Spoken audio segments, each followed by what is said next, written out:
Hi guys, welcome back to my channel, Shami Eats and Treats. Today we'll be making a special chicken soup. In an 8-quart Instapot, I've added 5 to 6 drumsticks and an onion. Here we're adding 3 tablespoons of chicken stock paste. Let's cook the chicken until we see a bit of a color change.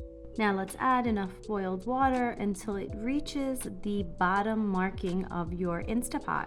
Let's add some flavor. We have a half a teaspoon of cinnamon, a teaspoon of rosemary, a half a teaspoon of clove that are whole, a half a teaspoon of ground cardamom, and a piece of nutmeg. Let's close it up and let it do its magic. Now let's make the soup. Let's saute a chopped onion. And while that's sauteing, let's prep the rice. We need 3/4 of a cup of short grain rice, washed and soaked for about 5 minutes. Let's add 1/4 of a teaspoon of turmeric to the rice and then add the rice to our onions. Now let's add 8 cups of chicken broth from the Instapot. Now let's add the deboned chicken from the Instapot and a handful of raw cashews. Simmer just enough to get the rice cooked and enjoy.